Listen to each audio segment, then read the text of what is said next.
if we are attached to our story, we're not able to actually fully take in all of these different parts of our environment because we say, this is who I am. And so in order to continue to be this way, I only need to see things that confirm my narrative. Welcome to Happy Hour, where we're flipping the script on the traditional happy hour.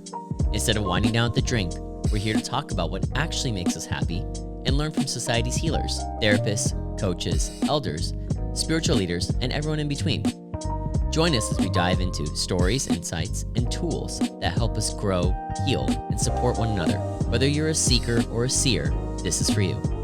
I'm Anurag, founder of Happy, and this series will be hosted by myself, along with my co-hosts, Mira and Tess, and we're excited to explore new ways to bring more joy and well-being into our lives. So take a deep breath, and let's dig in.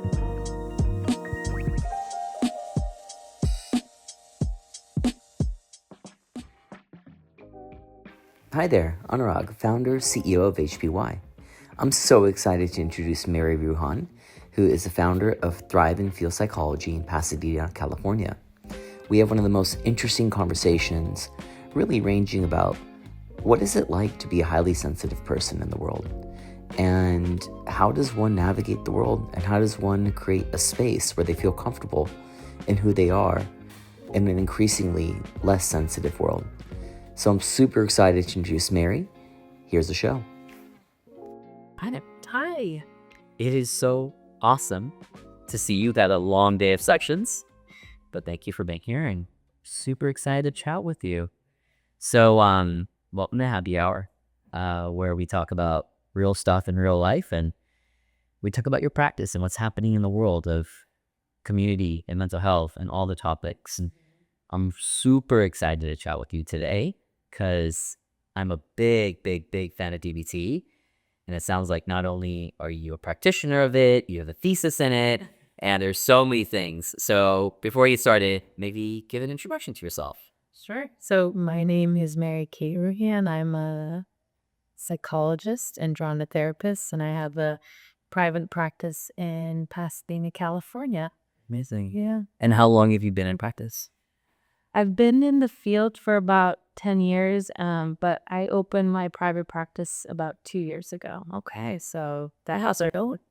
It's been going really well. I hired my first associate, or RIS banding. Congratulations. He is specializing in working with highly sensitive people, which is very near and dear to my heart as a sensitive human. Yeah. I haven't been properly assessed, but I think I have HSP tendencies. Yeah, the fact that you're in this room doing this podcast makes a lot of sense, Sinker. Yeah, Absolutely. I always find it my superpower because I get it. Food just tastes better. Emotions are deeper. exactly. And to think about things so deeply. That's right. Well, tell me what you practice. I mean, maybe let's start at the beginning. I know you mentioned you spent time doing a PhD combining drama therapy and DBT.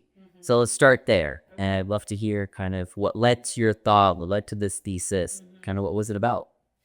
So before I went to get my doctorate, I actually I was doing improv in Chicago, and I had done some theater in college, and I was in therapy as a client, and I felt like, it would be so cool to combine these things. And then it turns out there's literally, you can get a master's in drama therapy. So I went to NYU and got my master's in drama therapy. Awesome. And while I was there, I was really interested in DBT. So that's kind of where I started thinking about integrating role play and embodiment and storytelling within the DBT skills training modules.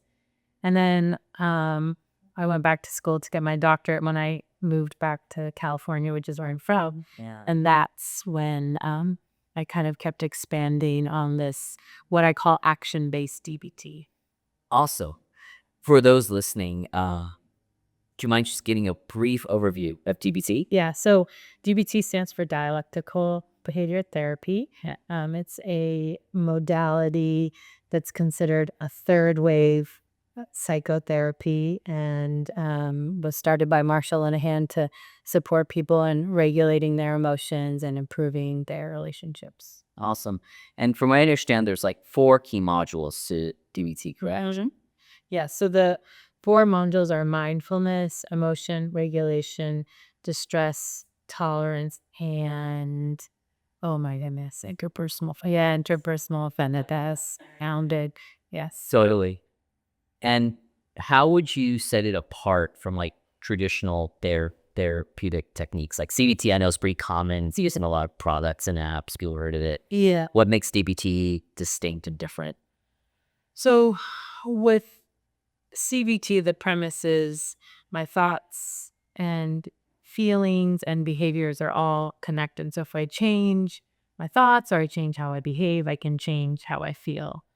Some clients who go through work with the CBT therapist find themselves feeling invalidated by that work, like change your thoughts, change how you behave. Or they sit with the therapist for an hour and we work on, okay, we're going to work on the thought that, you think you're a loser. Let's get all this evidence for why you're not a loser. And then they leave the session and they drop their bag and the first thought is I'm a loser. And it's like, I just wasted all this money, So Marshall Linehan, who developed DBT, said, this is invalidating. People are dropping out. I need to do something different. She essentially brought in Western practices like mindfulness to create this dialectic, which is that, yes, we need to create change in our lives, change our thoughts, change our behaviors, and also we need to practice acceptance and self-compassion for how things are. In a lot of ways, it's funny. When I studied DBT, it reminded me a lot of the Eastern philosophical roots that I was raised with in Hindu philosophy. And it's really wonderful because there's a sort of distinction where it's almost felt like the Western world views its human existence to be cerebral, like we have mind, body as distinct parts. And I think in the East, a lot of folks view mind, body to be one single phenomenon, a continuum, where the actual identification of self is soul. And that's the individual unit. Right. That's amazing. Yes, and it's that she brought in the Eastern piece because CBT was developed as a Western philosophy, and so that mindfulness, self-compassion, right, Eastern marks. And I guess like bring it back to the drama therapy component. So what led you to sort of, where do those two intersect? And maybe for those also listening who don't have the understanding of drama therapy, like quick introduction, what is drama therapy? So drama therapy is a form of creative arts therapy where we integrate dramatic interventions to help someone heal. Okay. So sometimes that looks like embodiment where you're actually taking on a role. Sometimes that looks like storytelling or what we call projective work where you put a story onto an object or a role. And the idea, there's lots of different philosophies even within drama therapy. But I am a big fan of role method, which is this idea that each of us are made up of a system of roles. And in any given moment, I can, be in the role of the therapist or the mother. But sometimes I'm in the role of the hero and sometimes the role of the villain. And so in order to really have optimal health, we want to be able to move freely in and out of roles. And so that's kind of the theoretical orientation behind it. That's really fascinating. Sort of reminds me of IFS, but there's parts, but distinct parts as it relates to the characters and development of the story. Curious is, you obviously heard this phrase of like, what's the story you're telling yourself? How does that sort of intersect with this thinking? I think that we tell ourselves stories based on what we've heard, based on how we want to see ourselves. And also there's all these stories in our unconscious. And so a lot of the times if I want to see myself as this kind, compassionate therapist, then I'm going to try to not see the time that I, was angry and kicked the coffee mug, or I don't know, just make something up. But we want to be able to integrate some of these, what Jungian psychology calls like shadow parts of ourselves, because if we are attached to our story, we're not able to actually fully take in all of these different parts of our environment, because we say, this is who I am. And so in order to continue to be this way, I only need to see things that confirm my narrative. And health comes from the ability to actually open up, see all the different parts of ourselves and all the different narratives that, that exists. Mhm. Yeah, it's fascinating because my wife and I were just talking about. Uh, I practice Hinduism, and within Hinduism, you have different methodologies. It exists. There's a non-dualist viewpoint and a dualist viewpoint at the same time. Yeah, and it's often a religion. And religious practitioners you have been on, religious folks be like, "Oh, I can't believe you think that someone walked on water, or you can't believe there was a god with a head of a monkey, and so on and so forth." Uh-huh. And I've been thinking about multiverse theory recently. And in multiverse theory, that's entirely possible.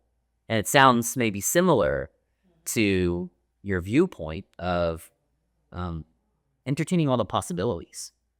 How would you view your work in relation to the fact that our minds, like the human brain itself, is sort of designed to be a pattern recognition machine?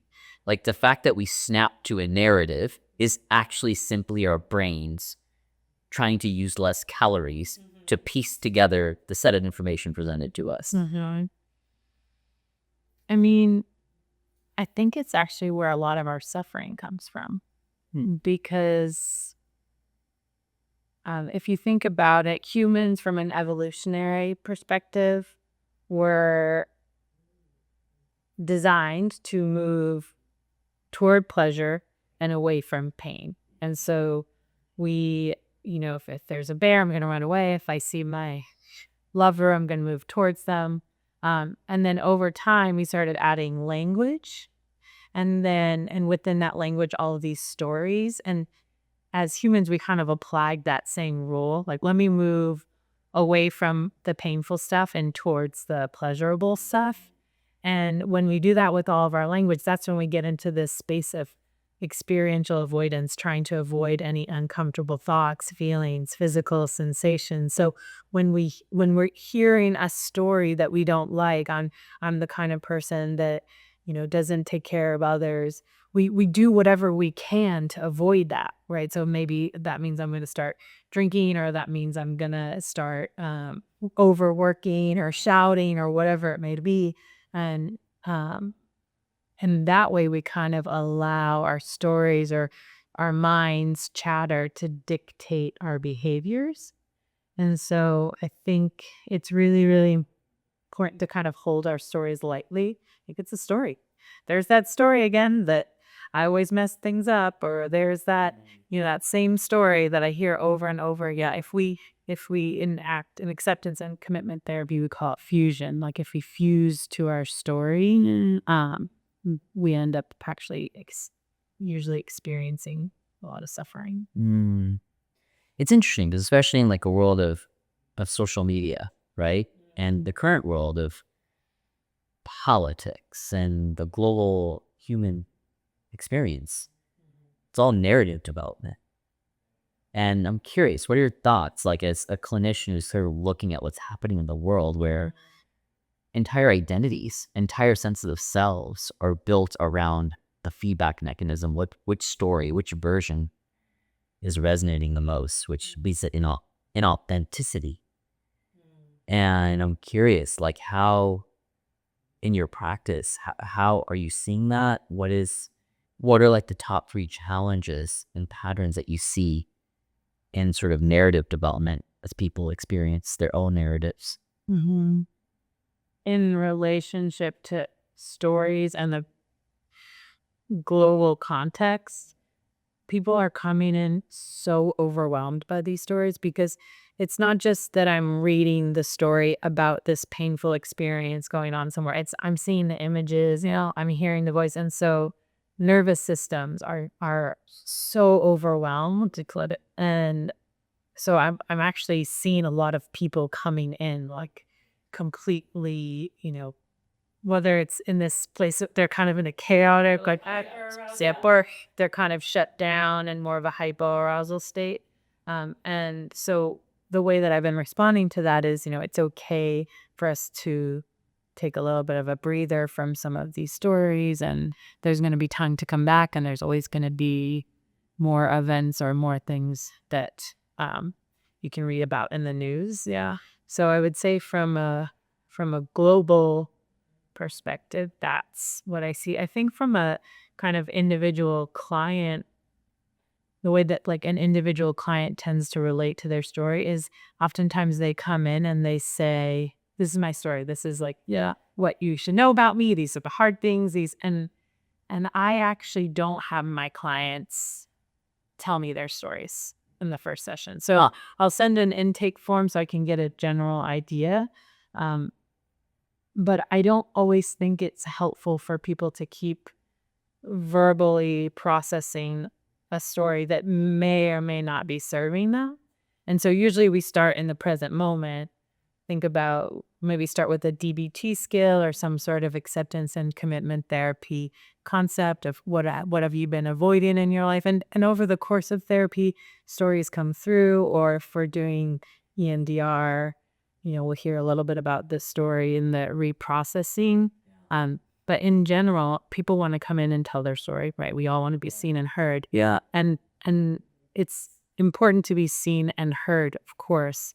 And also, if we're fused to a story that's not serving us, if we just continue to replay that story over and over and over again, we tend to get kind of stuck. Yeah. It's funny because, in my own personal journey, one of the pieces that is always fascinating, you have these trends of people who start companies and build companies, right? You kind of have to be a bit of a maniacal person to quit a perfectly awesome job to go do something on the web. To go podcast here. To go podcast here. Absolutely. I think a common theme that I read is an imposter syndrome, right? I'm not good enough. Right. And I'm curious, is that an isolated trend or something that you've faced? I feel like I hear this all the time.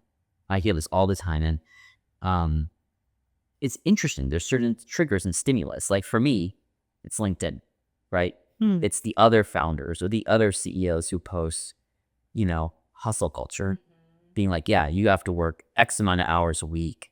And the reality is the science just doesn't prove that. But those factors reinforce the story. And so what's your advice? For someone who's experiencing that imposter syndrome, I think the first step is to notice that imposter narrative is coming up. So for you now, you get it, that the trigger is I'm on LinkedIn, I see this factor that deep in my wise mind, I know is not always truthful. However, if I had a hard day and I'm feeling particularly anxious, I'm going to attach to that story, and here comes the imposter syndrome. Totally. And so I think the first step is noticing what contexts, whether they're happening internally or externally, leads to whatever painful story is getting activated.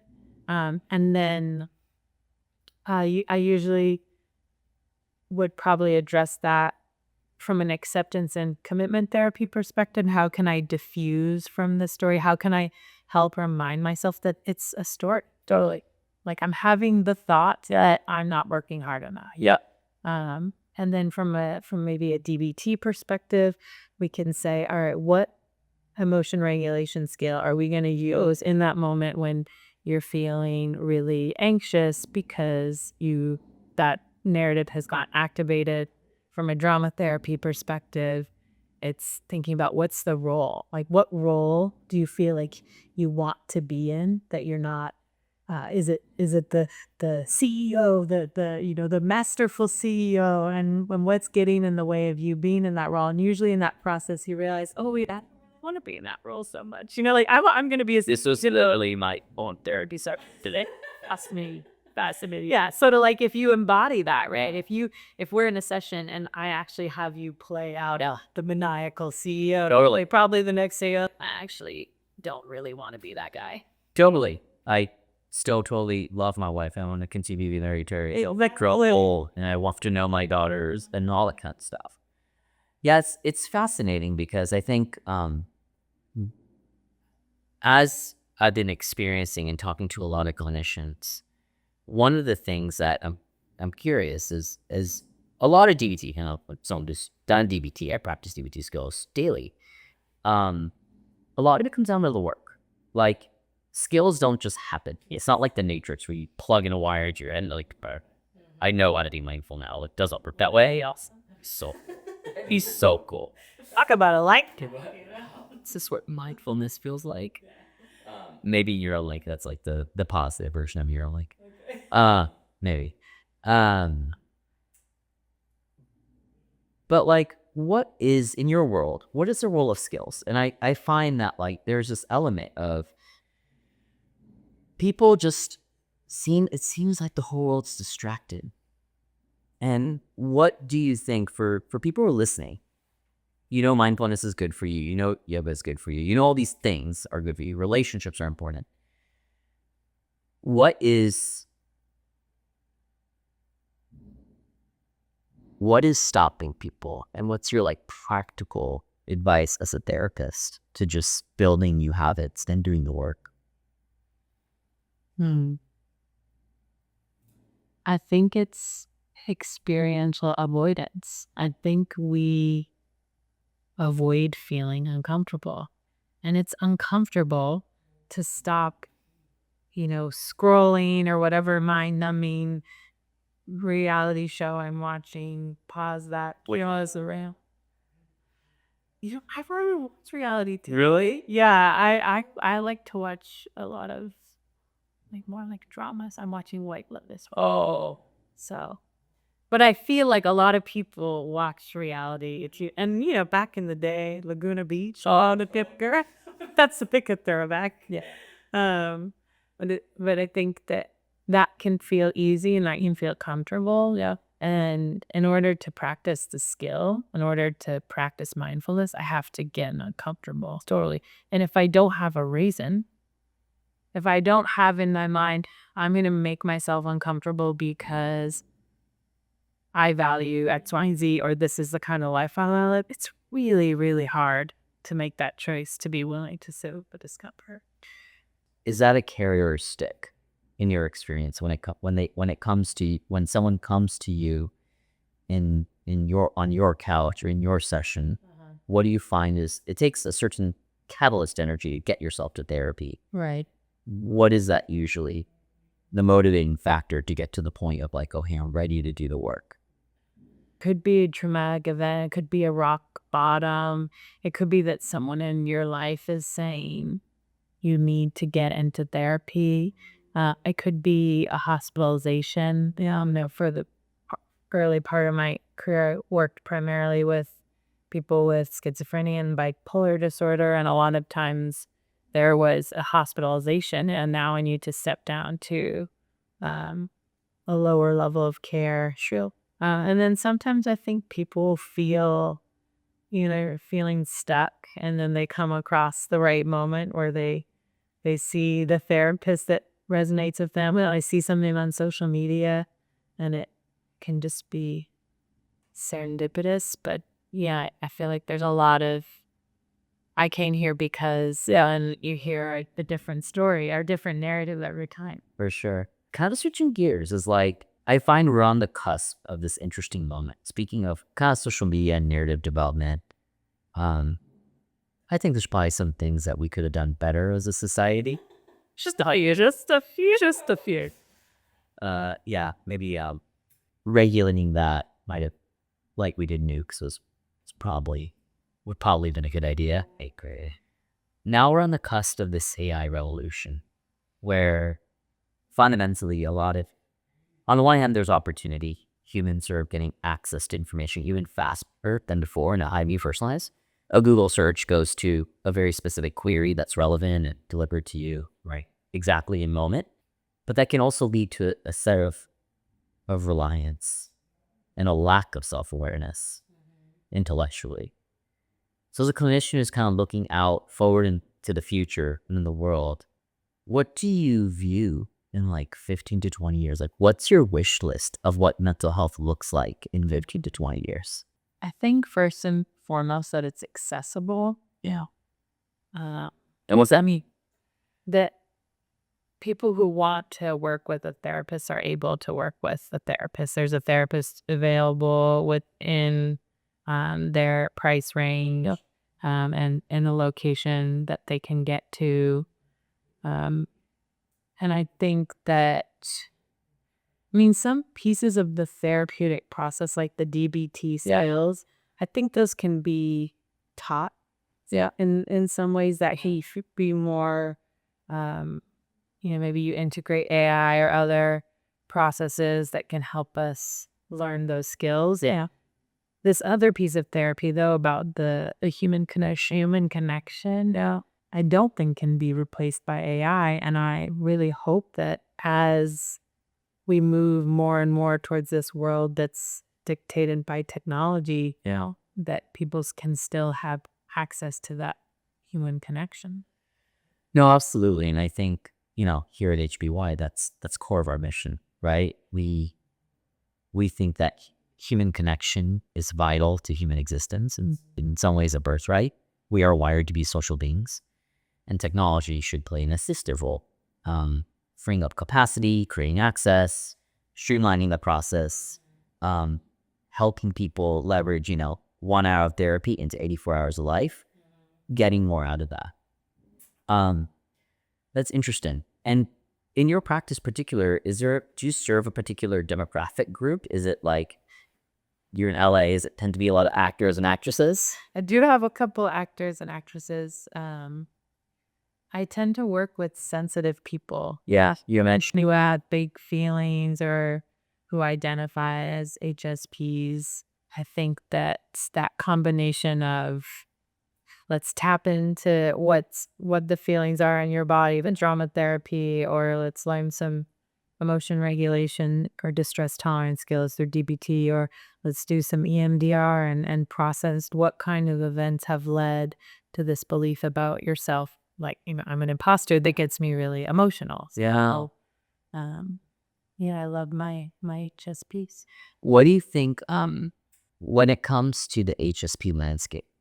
If someone's an HSP listening, I think they can still be somewhat of a stigmatized category in mental health. Think folks who have bipolar disorder or schizophrenia, those I think luckily have had more visibility. So I think those have been solved. But even in our jargon, as I'm noticing as we're talking, there's a distinction between saying I'm an HSP or I experienced life as an HSP. And there's a distinction between this diagnosis is my identity versus this is just a condition that I have. Right. And so for those listening, how can they start to break those barriers down and sort of navigate the world as an HSP? Mm-hmm. Well, I think what's amazing about the HSP world is there's so many resources online. There's so many communities, whether you're on YouTube or you're listening to podcasts, or you can find an HSP meetup group in a lot of different cities. So I always say find a people. Yeah. Because we now believe that HSPs make up 20 to 30% of the population. So there are lots of HSPs out there.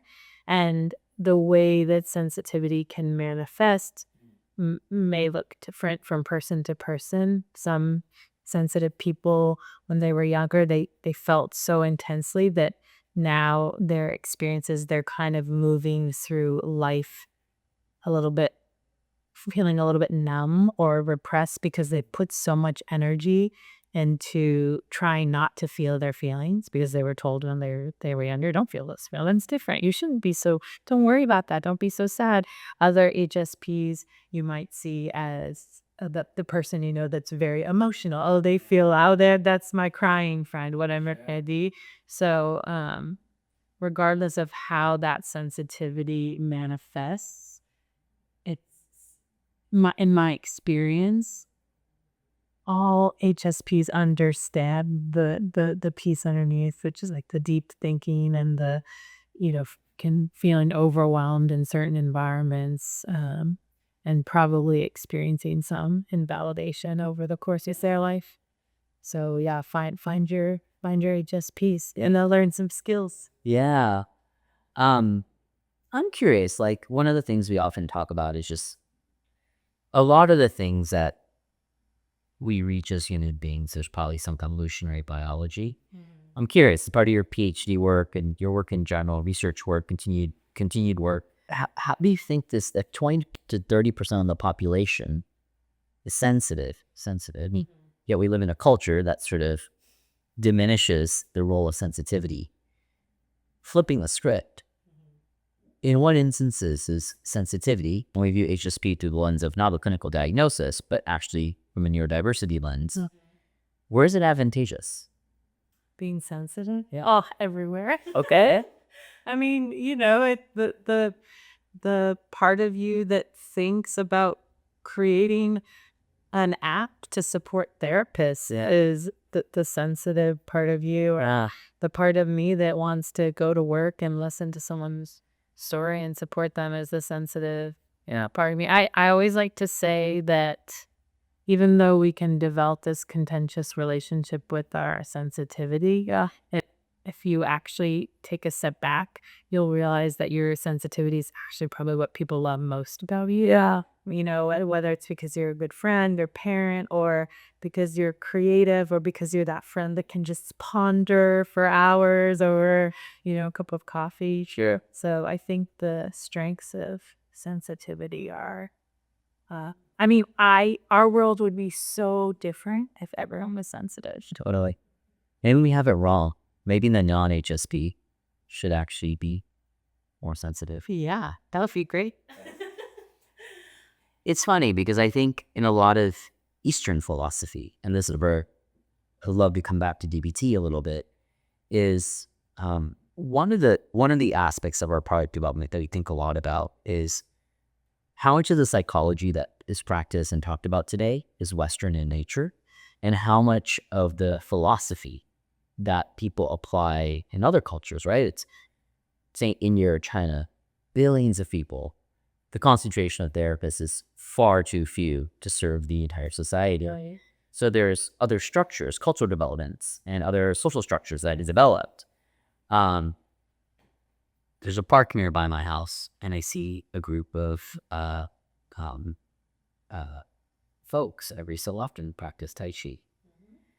And I notice in that practice, I can imagine, similar to DBT, there's a level of mindfulness and flow state, which it opens the aperture for someone to tap into the emotional space. Mm-hmm. And so as someone's here listening to this, if you're not an HSP and you're just someone who identifies in the world as unemotional, perhaps, what are the pros and cons? Or what are the pros of sort of going deeper into your emotion space? Well, emotions are communicating information. So if we experience an emotion, it's telling us something about ourselves. It's helping us communicate to someone else. It's motivating us to take action. If we work really hard to not feel that emotion, not get in touch with that emotion, it's hard then to receive the message. And those messages are usually pretty important. Yeah. So I think that emotions can kind of function as a guide for us if we're really listening to them. And also just knowing that if we joy is an emotion, happiness, yeah, emotion, hope is an emotion. So if I'm cutting myself off from, I can't select emotions. Cool. If I could only feel joy, hope, I don't know if I'd do it. Probably I would, but that's not an option. So if we're disconnecting or making an effort to disconnect from the maybe more uncomfortable emotions, yeah, it's actually creating a disconnect between some of the more wanted emotions. Totally. And I imagine, like, I was having a discussion with a friend about language and the development of language itself. So I'm very curious. You talked about that. In some ways, the creation of emotions and even naming emotions and the experience of distinct emotions was a predecessor to language, right? Like, if there's we live in a neighborhood with coyotes, if a coyote comes on the street and I'm walking by, there's absolutely a conversation happening. It's not a language, but it's an emotion conversation. There's fear, aggression, anger, curiosity. There's all these emotions that equally this other species is probably experiencing. And so I'm curious, like, how can we embrace that better? Like, it sounds like you're an advocate for emotion. Oh, yeah. And it's a very vital part of life. Emotion. Yeah. Well, I'm lucky to be the one product that detects emotion. Yeah, expect it. I don't know if I want to open that Pandora's box with you. But I thought it was cool. thank you. I appreciate that. And it was Correct. Our credits to a company called Hume that we work with, based on some pretty cool science. Yeah. But I'm curious, like, as the world moves forward, and even language and communications, like, hypothetically assume in the next couple of years, in the next year, our iPhone's gonna maybe text other people on our behalf. It will understand, it will do all these things. We'll have like a shadow self that will interact with others in the world. Where does emotion play a role in that future? It's interesting because the image that came to mind was just gray. Like almost this, or thinking of that image of the stick figure with its head down, like, wah, wah, wah. That feels like life without emotion. We can't have vitality or connection or hope, which I think are kind of what make life worth living. Yeah. Always. And so, yeah, I think it's important to really try to, like you said, create that space for mindfulness to connect with how we're feeling, and also take the time and the space to pick up on how other people are feeling, Yeah. because otherwise it's so disconnected. Totally. One of my practices I develop while doing DBT, I try to wake up each morning, and I imagine We try to wake up each morning. You're absolutely fried. well, it's especially during winter, I just want to snooze in bed. I get it, yeah. But when I get up, I try to get up around 6 o'clock, 5:45, and one of the first things I do is I take change of the emotion space that I'm feeling in that moment, and I do the downward spiral. I don't know what your downward spiral, if you have a practice like this, but I imagine myself walking down the spiral staircase, and on each one of the walls, there's like a poster of how I'm feeling. And as I get deeper into this sort of space, is like more of the intense feeling or the more subtle feeling. And then later, once I identify what I'm feeling, then I go for a mindfulness walk, detach myself from myself, and then ask questions of like, okay, what's causing this emotion space? What's happening in each one of these compartments? Which leads to a lot of great insight. But I'm curious, like, how can, again, this is someone who's done 7 years of therapy, DBT, how can like someone listening just sort of, you're like, okay, I'm disconnected from my emotion. What's the advice from a therapist on like the practical, how can you get in touch with your emotions a little bit better? So we talk a lot about pausing and noticing what's happening in the present moment. So pausing and noticing what sensations do I feel in my body? Is there like a little kind of tickling in my belly, or I'm feeling tension in my shoulders. And as we start to bring our energy to our body and the present moment, we might begin to notice some sort of emotion or sensation come up. And then just to be curious, like in the same way that you're curious about what's going on as you walk down the spiral, what is that thing that's happening and what could it be related to? And really focusing inward. And we can be mindful of emotions that we want, and we can also be mindful of emotions that maybe we don't want. So accessing emotions could also look like doing something that you love to do. I love playing with my dog. And then pausing and saying, oh, what's going on right now? Oh, my heart is. Oh, that's usually from my joyous face.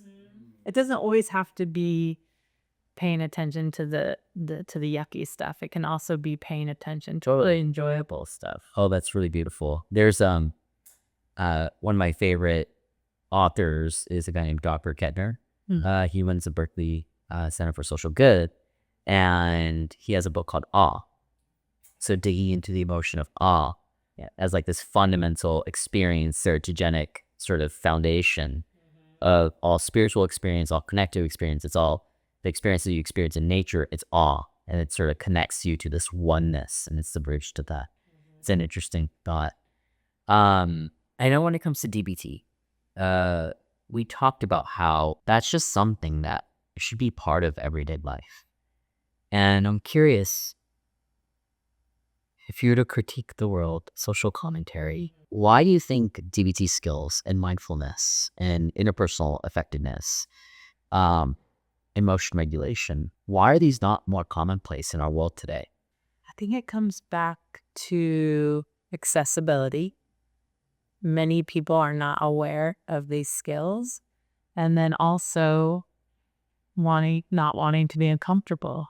It's hard and uncomfortable to use a lot of these skills because it requires us to be willing, to sit with physical sensations we don't want to feel, emotions we don't want to experience. So I would say those are probably two barriers to DBT being everywhere, or DBT. I think it's really important and life-changing. We talked before, I had been in therapy for a while, talk therapy, and kind of was understanding myself, some CBT, these are my thoughts. And it really wasn't until I started working with a DBT therapist that said, this is the skill that you can use between now and the next session. And that actually really changed my relationship to myself and to other people. So that skill piece, learning and practicing skills is so important. Yeah. So for those who want to learn about DBT, like what's a quick starter pack? Like either I want to learn about DBT as a consumer and or I'm a clinician and I want to go deeper and develop a DBT practice. What's your advice for both of these groups of people? Well, as a clinician, behavioral tech is the gold standard DBT hub. So you're going to have trainings and the latest research. So I would recommend starting there as a clinician. And then as someone who's curious about DBT, maybe you have some therapy experience, maybe not, would say Google it. Yeah. There's so many amazing free resources. And yeah, I think there's great YouTube videos and courses that you can take. And so start with ChatGPT or Google, and a lot of different resources will pop up. That's super cool. I personally had ordered the Linehan book. It's a great book. It's very confusing. Yeah, and the terms are hard one to start with. ChatGPT is wonderful, and that's amazing. I'll also plug I have a coaching course where I will teach DBT skills to feelers. So amazing. That's a virtual group program where talking about DBT skills, act skills, that also for individuals or therapists. For individual, therapists can read too. That's the feeling therapist. Yeah. But it's mostly geared toward people who maybe haven't had much exposure to those different modalities. Absolutely. Well, thank you so much for being on. It was an awesome conversation. Thank you for having. Where can folks find you and learn more about your practice and about you?